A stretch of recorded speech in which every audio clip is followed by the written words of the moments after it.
Well, hello, everyone. I'm Karen Ubelhart, Senior Bloomberg Intelligence Industrial Analyst. I'm part of a team of BI's Global Industrial Team. But anyway, I'm a member of the BI Global Industrial Team covering large industrials. Some of the names I cover are 3M, GE, Emerson, Honeywell, ITW. I also cover some rental equipment companies like United Rental and Ashted. That's part of my legacy machinery coverage. I covered machinery for 25 years, but I'll pass that on to someone else.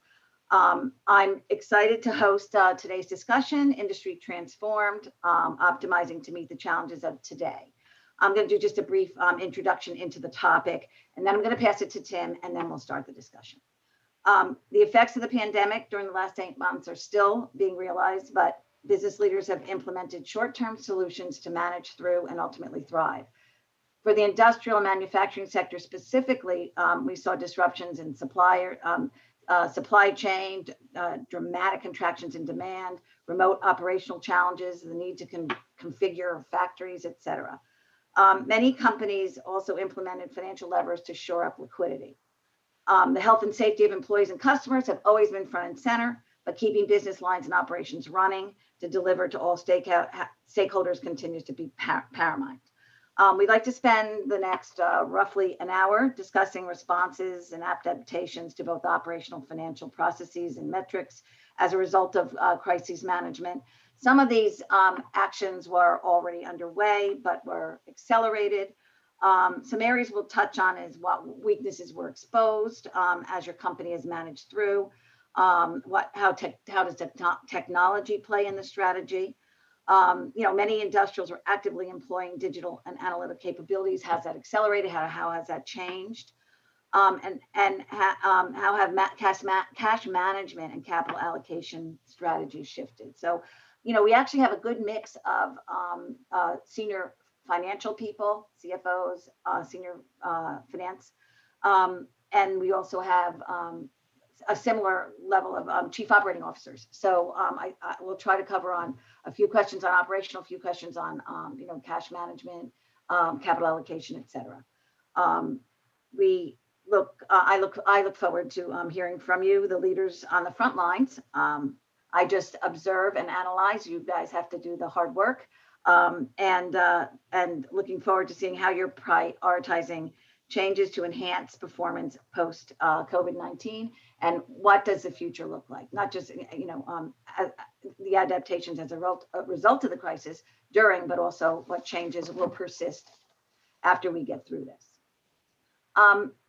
Before we begin, a few housekeeping notes. Now that's going to be on a slide. Do you want me to run through these, or should we just get into questions? Because you went over a lot of them as you were setting people up.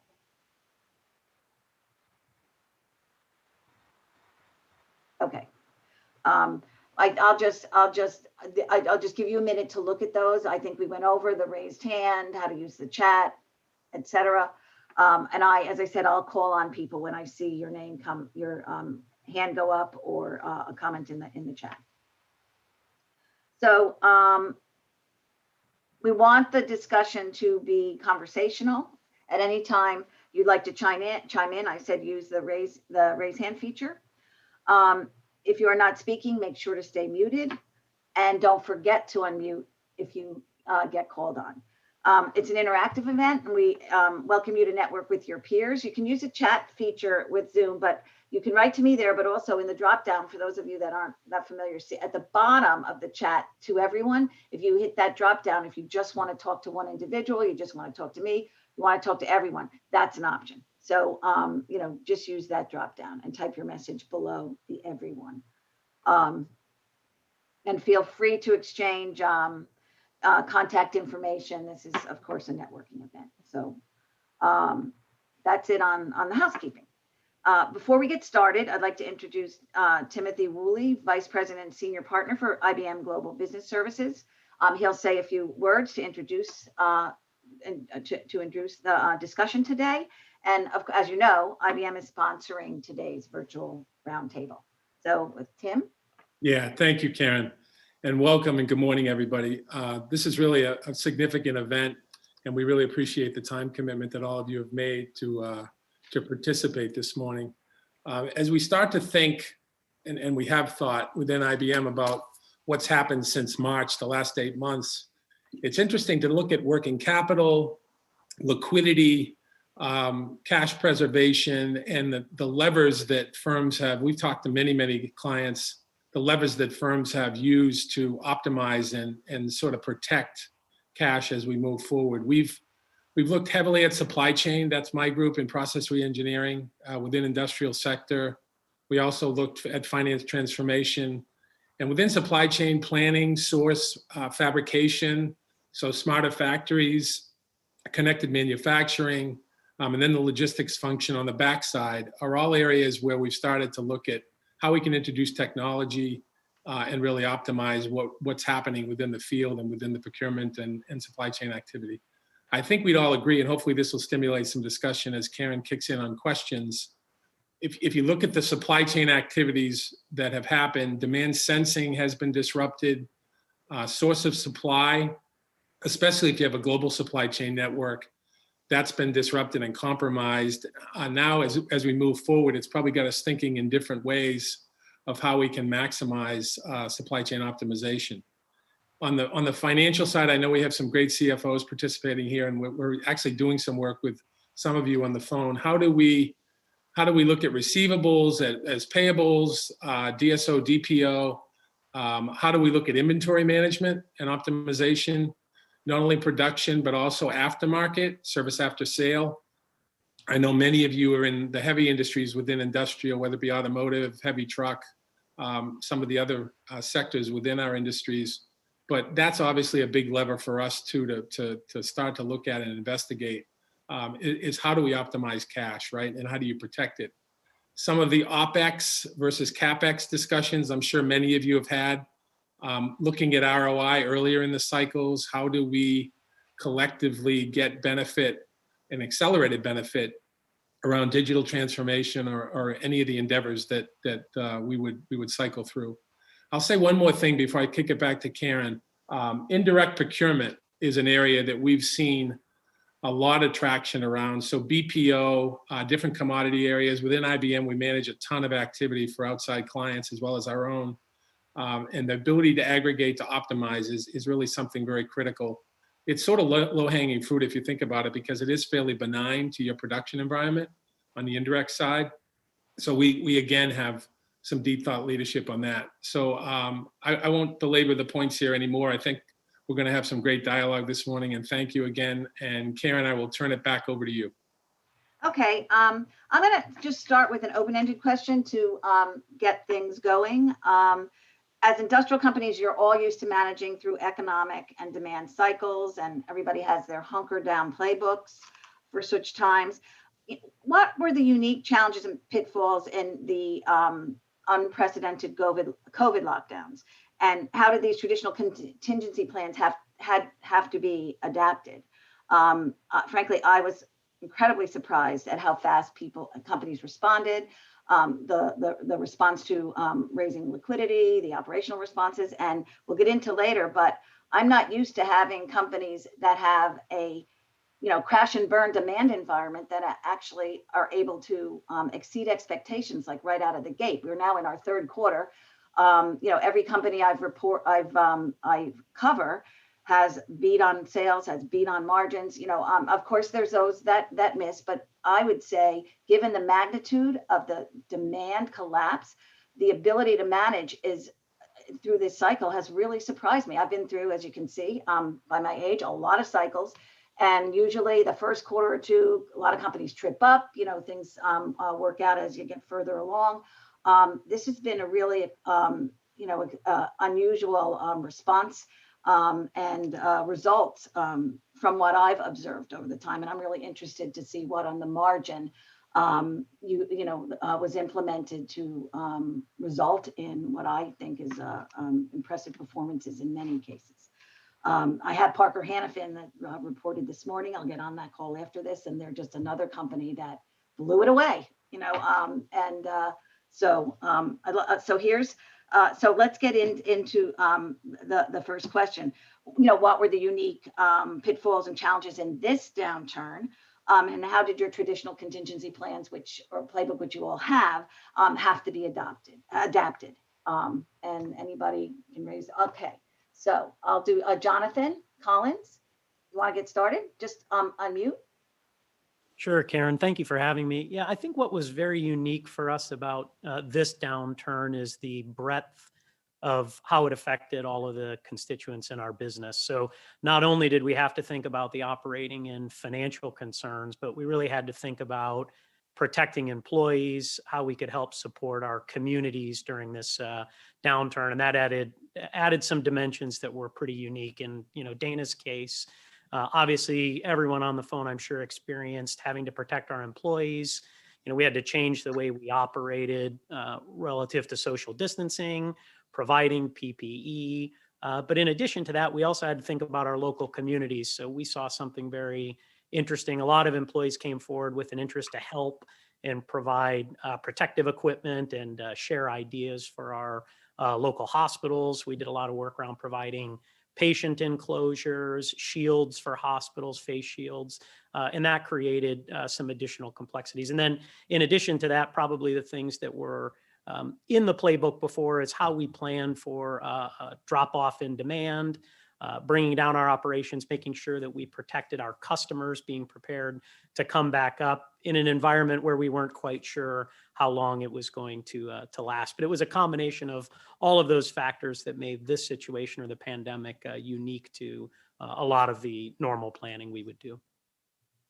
Thank you. I thought it was almost felt like, and I'm not that old, but it almost felt like World War II, where you have people like Ford making PPE equipment, and just how quickly people adapted their manufacturing to be able to make products they don't make. That was quite interesting.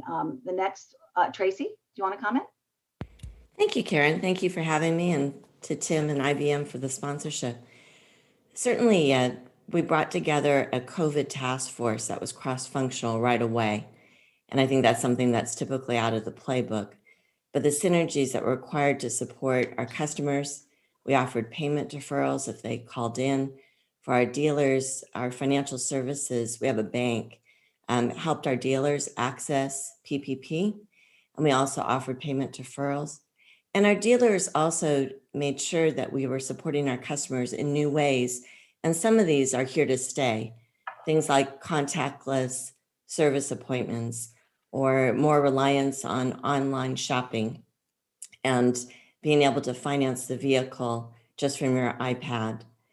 And then our outreach to our suppliers was trying to ensure that they also have the benefit of the playbook that we put together for our 14 manufacturing plants across North America. Because the supply chain is so critical for all of us on the call, I'm sure, it was important that we reached out and offered assistance wherever we could with knowledge. And maybe the last thing I would share is that our team member base is so important for us. And one of the key elements of Toyota's culture is a term called Mendomi. We treat our team members like family, and we want to make sure that we are offering good listening, good sensing, so that we can better understand how to support them, the whole family, not just the individual team member, because we know with childcare and all the challenges with uncertainty, that was unique as well. Thank you. Thank you. Steve, I don't know if you were on the call when Steve Pelch, when I mentioned that I cover Emerson. Right. Very impressive company. Dave Barr is a piece of work, as they say, but I've been very impressed with Emerson's performance. So why don't you unmute and take it away. Well, thanks for those kind comments, Karen. I think Tracy has hit on a few things, and we have to do that on a global scale. Exactly that. As you know, Karen, our customers were deemed by governments throughout the world as essential businesses. Life sciences, pharmaceutical, the power, the energy, food and beverage, the cold chain. So our ability to continue to be able to serve them was first and foremost. As a backdrop, Emerson has 240 manufacturing facilities across the world, about 20,000 suppliers. And if I think about it, 1 million plus active part numbers that we really have to concentrate on. We've always adopted an in-region, for-region philosophy, so we don't try to be net importers or exporters. That's our goal. I can't say that's 100% reality, as we try to have design in region, supply in region, manufacture in region. So a pandemic like this really shows you where your weak spots are. It also shows you where your strengths are. And it's not only how you competed today versus yesterday, how you're able to serve your customers. It's again about how you're able to serve that industry compared to your competitive peers. So I think we always have done risk mitigation exercises. We've always had dashboards that are in region, for region, supply chain and whatnot. This one kind of shows, okay, where are those real holes? And it shines a light on those. Tracy's right, it boils down to the people side. From a standpoint of, since we're an essential business, our people were at work, particularly our frontline leaders, supporting our customers on their sites or in the factory providing those goods. So we adopted a philosophy early on. If our people are going to be there, we're going to be there in the office as well. And as you can well imagine from an HR standpoint, it was, can I do my work from home or not? And the friendly tension in those conversations. But by and large, again, safety is part of our core values. So they felt safe at work, and particularly as they came back in. I'll close by saying that the unique thing about this is all of us have dealt with crisis before. A lot of them, whether they're weather related, a typhoon in Asia, a hurricane through the Gulf, earthquakes, something like that. But I've never had to track my 240 manufacturing facilities on a weekly or even bi-weekly, or twice a week basis to make sure how are they performing. And it could be supply chain, it could be quarantine, it could be government shutdowns, any host of things that could prevent us from supplying. So the amount of data that came at you from all of your manufacturing, your supply chain, really, I would say, challenge you, but also showed you what a great opportunity our global teams have done in managing a pandemic of this magnitude. Yes, I wonder when you slept. We said 240 plants. Oh my God. Okay, so Don, Alan. Hi, Karen, and thank you for inviting me to this event. And Tim and IBM, thank you for hosting us. I would say that at Stanley Black & Decker, a lot of the themes were very similar to what you just heard. We really began the journey, like most folks, back in December, January, where we saw what was happening in China. We have a very significant Chinese manufacturing footprint and vendor base that serves US and European markets. And so we kind of jumped in the crisis mode very quickly at the beginning of the year as a result. And the first priority was our employees' safety, similar to what was mentioned by other folks as well.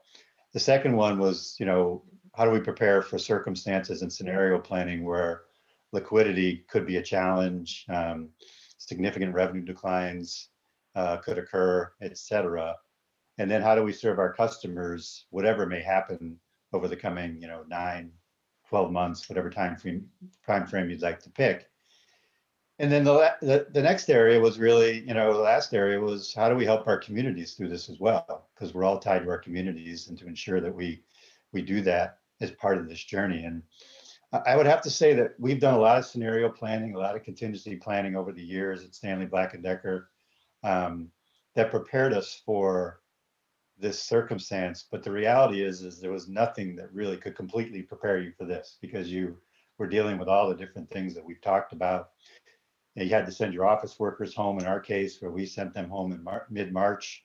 And so you had to immediately switch over to a virtual environment where most industrial companies are not heavily virtual. They're more, you're in the office, you're working together as teams and collaborating in meetings, et cetera. And so all that had to happen in a relatively short period of time. And in March and April, our revenue started dropping 40, 50, 60% across many of our businesses. So we went in complete significant cost reduction mode, more focused on things like indirect and temporary things that we could do around compensation and benefits.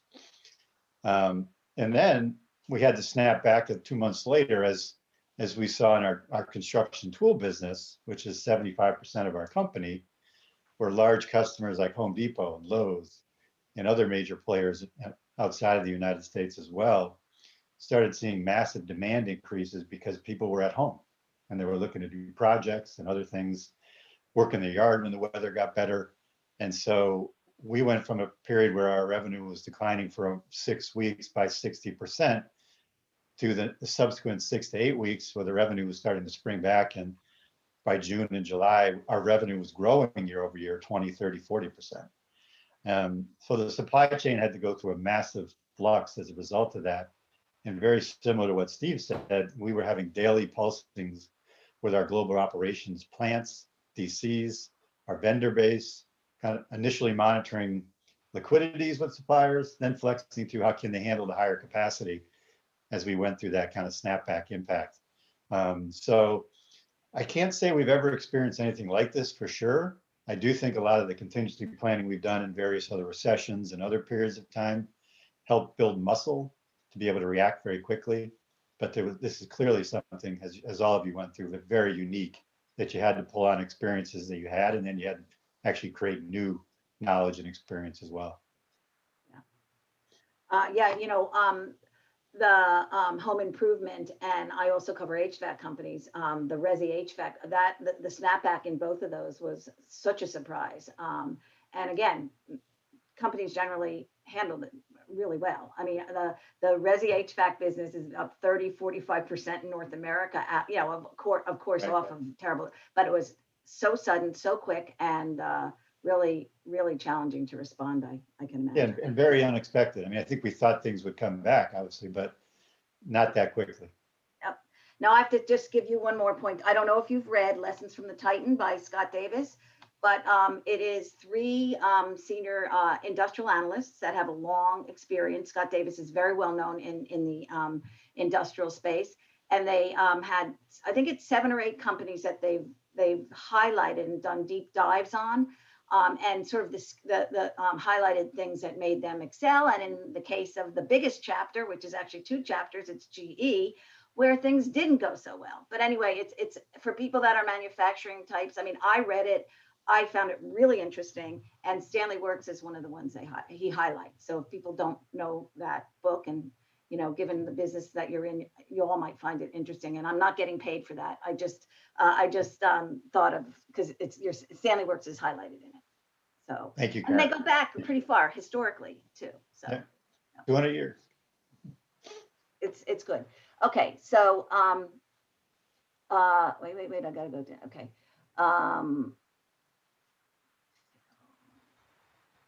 Phil. Okay, I'm sorry. I got confused on where I was. Do you want to add to the discussion? Okay. Sure. Hey, thanks, Karen. Thanks for the invite to this session too. Yeah, I won't, I think we've had a lot of the same experiences. The other folks, I'll try not to repeat any of that, but I think there's, 3 things when I think of really uniqueness of the situation. The first is, we went from protecting people at work, which we do every day, a big part of what we do. Because we chose to being an essential business, we were really one of the only ones in the trucking industry as an essential business. We chose to run during the shutdown period in March and April. And so we really took seriously protecting our employees, not just in the work environment, but the travel environment as well as the home environment as well. And so, how people were transported to the work place, making sure, for example, our Mexico employees, we actually didn't allow them on public transportation. We got more buses. We socially distanced people on buses. We took temperatures on the buses, getting people to and from work. And then the other thing we did was we wanted to protect them at home too, because you kind of think about the work bubble environment. There's also the home bubble environment that if someone in their house became sick, it was likely they were going to have to quarantine too. And so we took actions, gave PPP out so that people could take it home, so that they could be in an environment that they were as safe in the home environment going to work as they were in the work environment. And obviously, we took over 80 different measures in the work environment to keep people safe, which we were largely able to do. I think the other thing, another thing that different than in the past is this really made us focus on the tier 2 and tier 3 suppliers. We're really, we work well with our supply base. We've got a great supply base, but really understanding where the tier 2 and tier 3 suppliers were coming from, because what we found is, those supply lines were critical and stressed because this kind of quilt of regulations or requirements across not only the U.S. But the world was different. And so, for instance, I think our government relations people were significantly important in keeping our plants running, because what we'd find is, the regulations of running in New York were different than in Michigan. And in large part, local governments weren't aware of what essential industry meant, what it meant, and so we dealt with that in the US, we dealt with that in Mexico, we dealt with that in a lot of countries. And so, really never before did we need to get our government relations people involved in our supply chain. And then we also took, the same measures I think everyone did, really looking at initially how do you preserve cash from salaries to terms to just working capital, to capital expenditures. And we took a focus that we said, hey, there's some strategic stuff we just have to do. We just have to keep going through this. And so our strategic investments we preserved, and everything else we looked at as discretionary. So things like, the plant we're building in San Antonio, we kept moving on that. All the electric vehicle, autonomous vehicle, all those sort of connected vehicle investments, we said those will be even more important coming out of it. And so we protected those and viewed everything else as discretionary. Thank you. I spent a lot of years covering, I covered Navistar for over 30 years, been through a lot of ups and downs. Things have been going in a really good direction for a while now. And you certainly have to deal with the snapback right now, but truck guys are used to big ups and downs. Yes, right? we are. Yes, we are. Okay, Scott Howard. Great, thank you, Karen. So at BAE Systems, we're an aerospace and defense contractor with about 90% of our revenue coming from the defense segment. So a lot of great comments from my peers on the call today, so I'll try not to repeat that. But just want to reaffirm that our number one priority was and always has been the safety of our employees. So people talked a lot about the physical safety and what we've done from social distancing and PPE, but we also did a lot to make sure that their mental health was in good check. And that's from providing them resources directly that they could take home to their families, as well as in some ways informing our frontline managers to just ask simple questions to make sure that the employees were feeling good on a day-to-day basis. And, we got a lot of positive feedback from that. And I think sometimes that's a difficult part to see. You can see if someone's not wearing a face mask, but you can't necessarily see what's on their mind. So that was a big focus area for us. A couple other things that were unique to us, with most of our business coming from the defense segment, our demand signals didn't drop at all. So, our motto at BAE Systems is we protect those who protect us. So we found it absolutely essential to partner with our customers to make sure that we could keep our assembly lines moving. So from the assembly and the manufacturing process, I think Jonathan and Phil did a great job to talk about what we needed to do in our supply chain. It quickly became apparent that our number one issue was making sure that not just our first tier, but second and third tier suppliers were able to provide us the parts they needed for us to manufacture what we needed to give to our customers. That was a challenge up front, but we did, I think, a really good job making sure that we kind of reaffirmed our connections with those supply base to make sure that the supply chain kept running. The other thing that was interesting for us is we have about 36,000 employees. Generally, about 35,000 of those employees come into the office every day. So our way to protect the employees that had to go into work, which is about half of our workforce, was to ask the other 18,000 to stay home.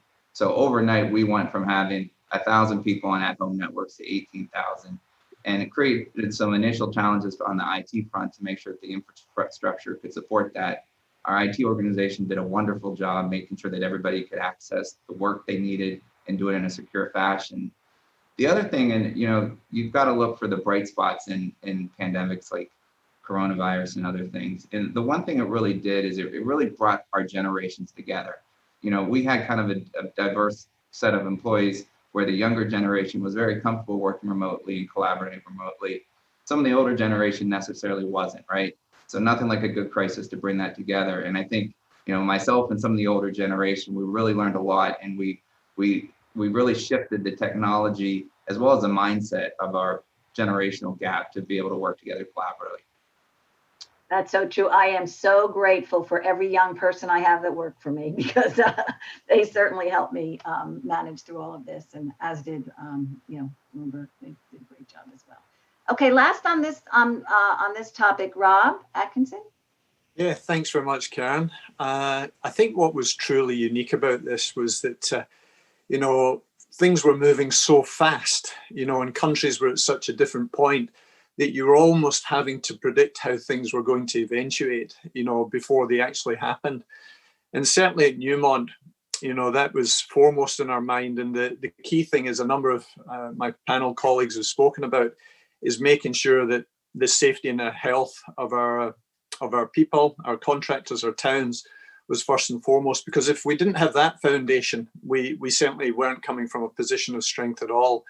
So that was absolutely paramount. And similar to others, within the first couple of weeks, 10,000 of our people on the sites had been working virtually. And we were running as if, at our worldwide operations, as though it was a Saturday night shift. And that was a significant change to reduce the number of people on site. But as I said before, because we were learning, and we were ahead of governments, we had to reassure our local community members, First Nation people, Indigenous people in Australia and in South America. And we had to provide them confidence that we were looking after them. And one of the big things that we had to do in Newmont was we took the decision actually to shut down some of our mines to make sure that we were looking after the communities, and that things could come under control before, we fully operated again. And one of the key examples I would use there is that we talk about testing, we talk about PPE, but in the likes of Mexico, to give you a sense, we've set up 18 testing stations, 7 at airports, 7 at bus stations, 4 at the site. And we are testing people when they arrive, when they leave site. So in many ways, our sites are some of the safest places that you can possibly have. And I think that's the key lesson for me, Karen, is that, you've got to have that foundation of making sure that your sites are safe. You've got to win that confidence of your local communities through your actions rather than your words. And then also, I think, as Phil said, is that you've got to work with the governments to make sure that you're providing as much support as you can. And as such, we set up community funds where we help with the local hospitals. We also set up food agencies. We also set up loans, etc. So making sure that you've got those foundations properly set up allows you to have that confidence in the foundation to really look after the rest of your business. So that really was the priority at Newmont. Thank you. Very, very helpful. I just want to do go a little deeper into supply chain, and how are you thinking about that differently now? As Steve said, the Emerson has had the in region for a very long time. 3M calls it local for local, but I think it really did help a lot to where you make is where you sell, and where your suppliers are, et cetera.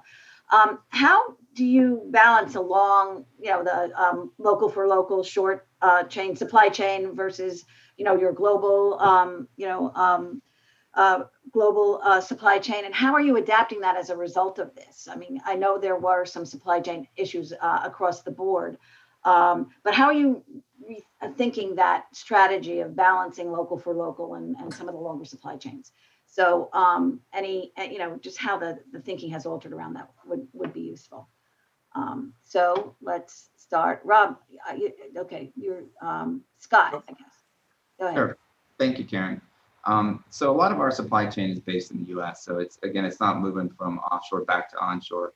But the one point I did want to make is, we have a lot of small businesses and small vendors. And, this is probably the first time in my career sitting in a finance chair that I've told people to go call vendors and ask if they need to get paid early. So we've done a lot to make sure that we keep the liquidity, not so much for our tier one, but as was mentioned earlier, our tier two and tier three vendors. It doesn't, one tier two or tier three vendor that can't come to work or has an issue, especially if they happen to be a sole source supplier, can shut down our lines and allow us not to do what we need to do for our customers. So, I think you have to take your financial hat off sometimes during these unprecedented times and preserve the liquidity of your supply chain as much, if not more, than your own company. So that's kind of where our focus has been. Don.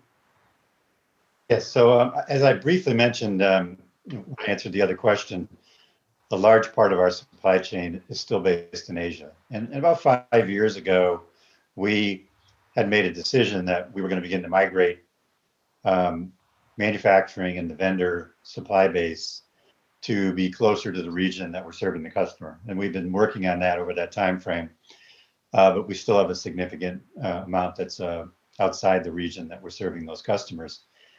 What happened in the pandemic is it really validated the need to do that in a much faster pace. 3 years ago, we created it's actually a picture behind me, a center of excellence that's focused on Industry 4.0 and the technologies that can be deployed into our plants and our DCs and eventually into some of our key suppliers that accelerate the automation of production, but probably just as importantly, if not more importantly, digitize our plants so we get the right type of data and information real time to be making decisions in the moment to ensure the right levels of productivity, increase the efficiency and effectiveness of the plants, et cetera. And so that's been underway. What's happened now is we sit here and say, my goodness, we have to accelerate this. So where we were probably on a 5 to 6 year journey beginning this year to complete that, we've looked at how we can accelerate that in the next 2 to 3 years. Wow. And so we're using the technologies around Industry 4.0 to do that. We believe it's something that we can achieve in that time frame, but it's just become so critical given the circumstances of what can happen when you have a long supply chain, when you're trying to feed a set of customers, in our case, where I mentioned earlier, are now growing 20, 30, 40%, at least for some period of time. I can't imagine that'll go on forever, but I'd be happy if it did. And so, we have to make sure that we can respond to that at a much quicker pace than we have been able to. And so to do that, we're gonna have to get much closer to our customers through that digitization and that automation technology around Industry 4.0. And Phil? Yeah, I think Don makes some good points there about Industry 4.0. Because of the business we're in, because either tooling's very expensive to replicate, or because it's kind of a global supply base that supports the industry, there's probably not a lot of opportunity. There's some, but not a lot of opportunity to dual source product or to move some of the supply chain. And so where we can, we've done that. Where we think it makes sense to have more stock, particularly as we're still in the midst of the pandemic, we've done that on the ground. But what we've really done is looked at our IT infrastructure and the systems we have to understand tier twos and tier threes. And that's where we've made our investment, quite frankly. We've said, we're going to understand to a greater detail where the risks are in the supply chain. We want to understand, get on top of that very, very early. I think the other thing is, we're in the midst of this still. The biggest challenge for our supply chain, quite frankly, is labor right now. High absenteeism. There's still places like Wisconsin, other places in the U.S. even where we've got a local supply chain have high rates of COVID infections that's impacting their capacity. And so, we find ourselves understanding not just where suppliers are, but what's the labor situation and what's the virus situation going on so that we can be predictive in knowing where we ought to be pulling stock from, where we ought to be potentially building stock as well. Thank you. Rob. Yeah, Karen, I think at Newmont, our model of our supply chain is the key. Is that we run a very centralized model, and the reason I say that was just less than a year ago, before the pandemic, we carried out a very major transaction by purchasing the Goldcorp mining company, and they were very much supplied, individually, but bringing it centralized, we had a much wider range of suppliers, and we were able to use our size, to really influence in a much major way and have a greater diversity of suppliers. Now, that is also key because I think this pandemic has really highlighted the very, very important role of partnerships with suppliers. Is that similar to good relations? It can't be just you talk during the good times. You've got to nurture those relationships. And I think where you've got those longer term relationships really do pay dividends. And throughout the pandemic, being a mining company needing very specialized heavy equipment, it was those long-lasting, reliable, and trusting relationships which really came to the forefront. So again, the partnering with key suppliers was absolutely key for us. Thank you. Tracy. Tracy. I probably will build a little bit on both what Phil and Rob had shared.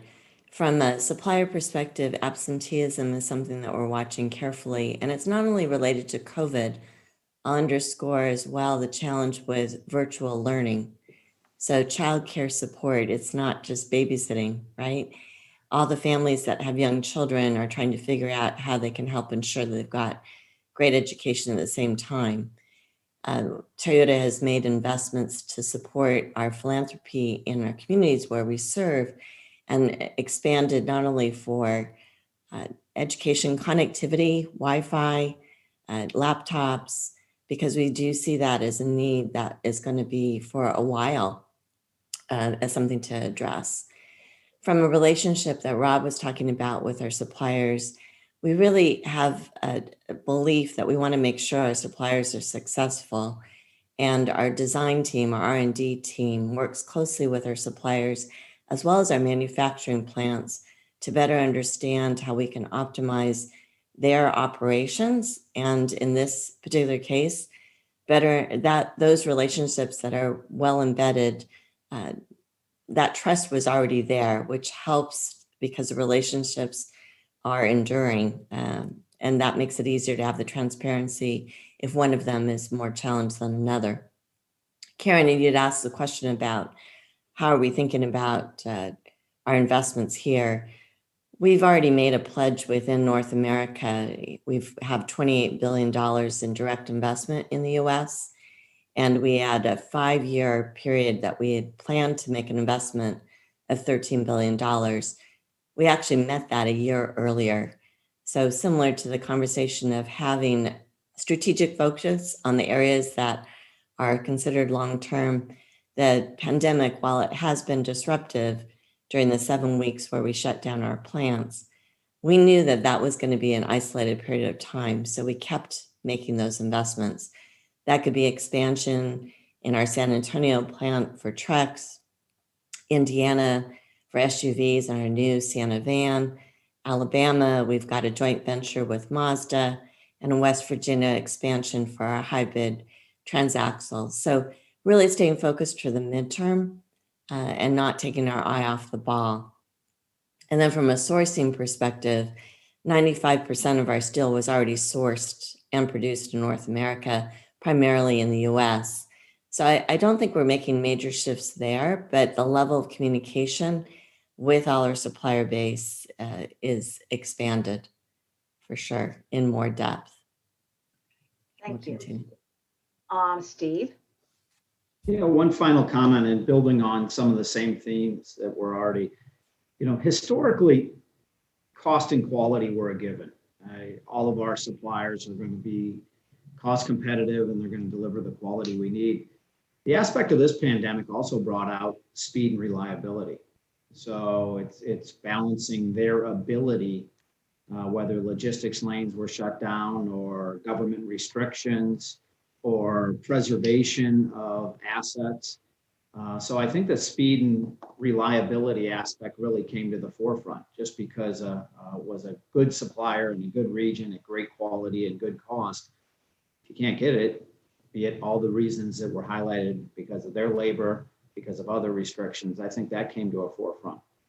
It was also interesting as you go down to your tier 2 and tier 3 suppliers, and a government would come, and I think of Mexico as they put vulnerable employees back at home and then in different states, what was essential and what wasn't.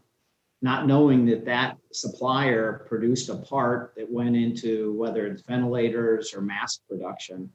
I think of stories that, working with our friends at Honeywell, friends in this case, enemies, frenemies in another case, but here for their mask production as they are moving full speed ahead on producing masks locally.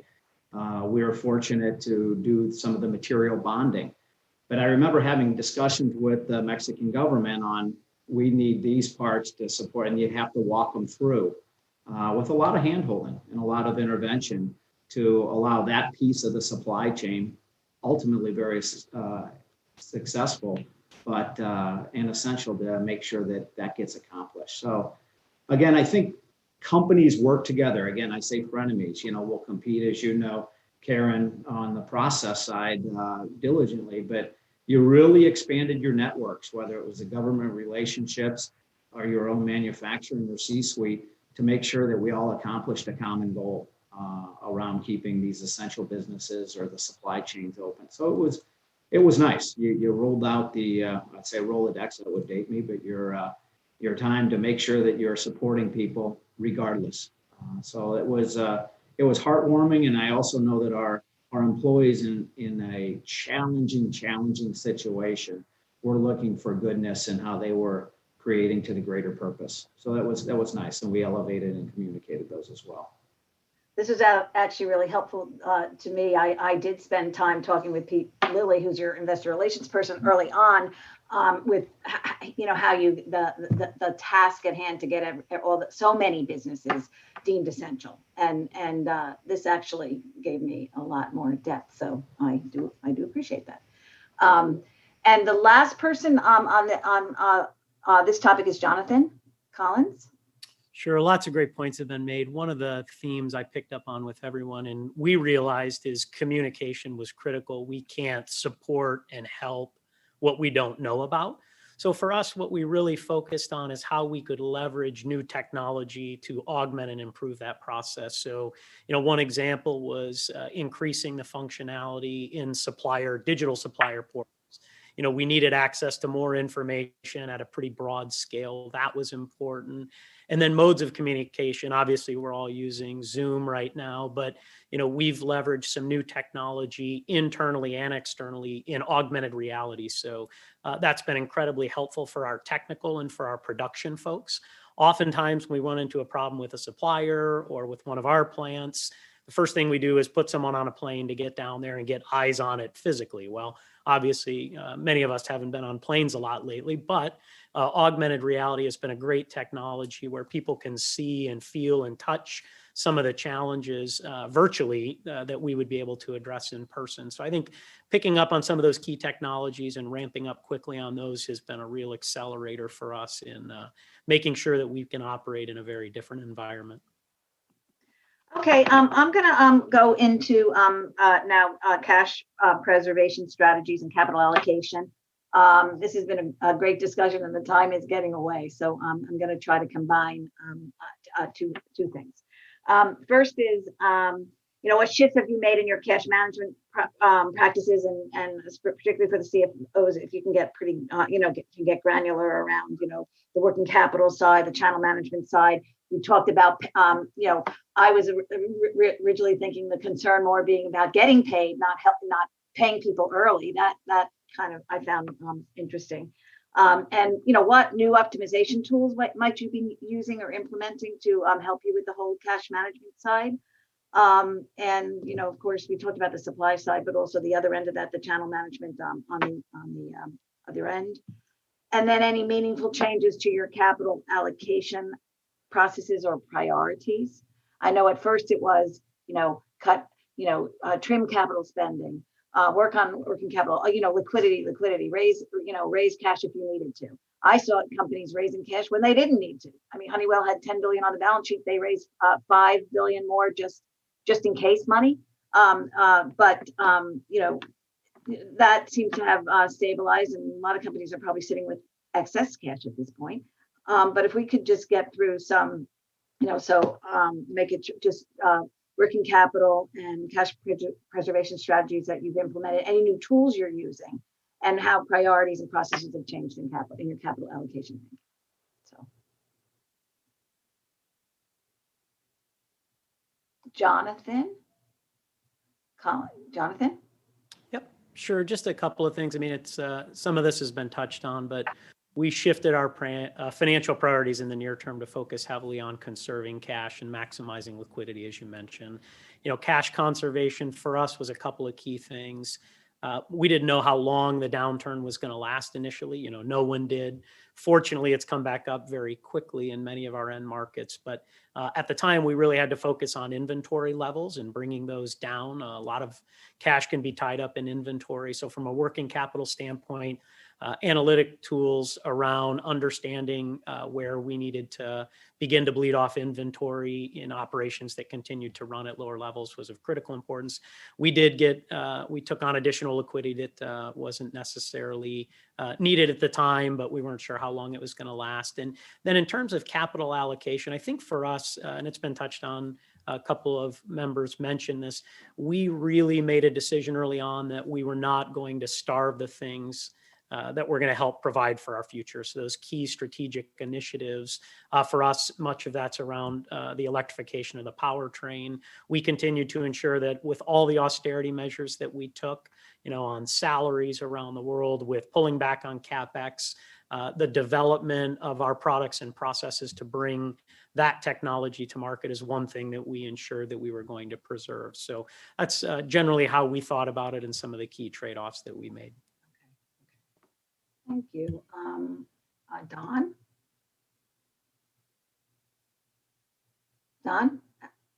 Thanks, Karen. Yes, so we did some similar things to what Jonathan mentioned in the early stages of this, really trying to manage working capital on the inventory side down as we saw revenue declines. And as I mentioned, we had to kind of do the reverse 2 or 3 months later as the trends changed.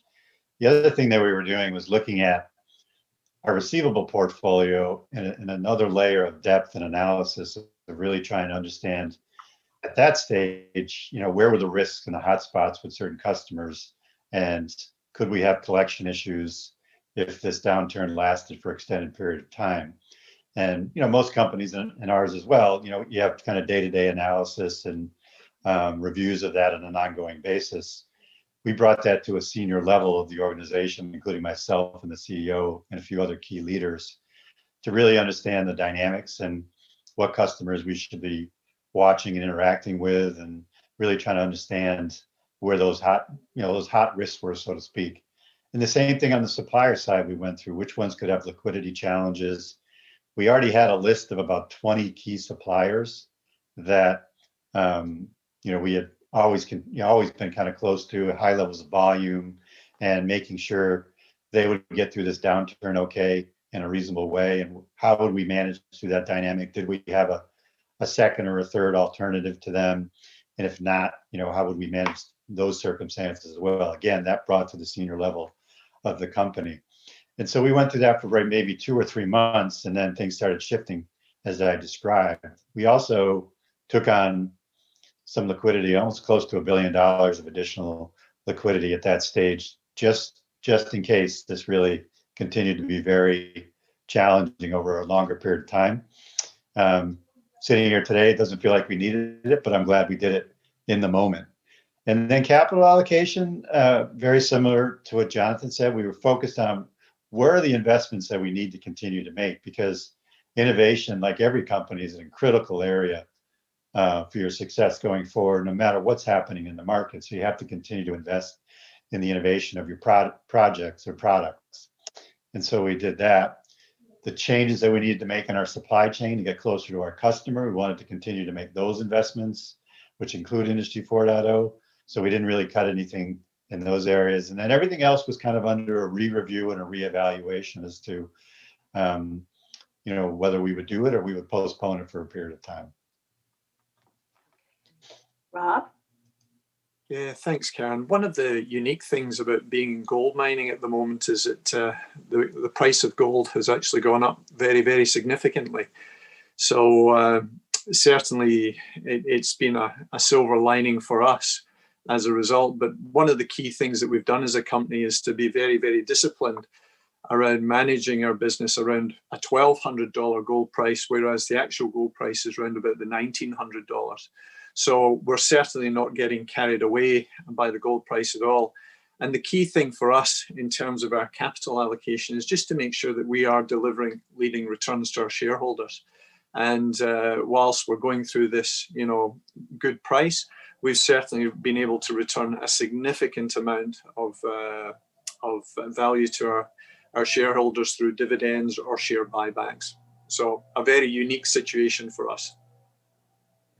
Steve? Yeah, similar to what Don said, the early days were preservation, and we did the same activities. And part of our business is experiencing that same V shape.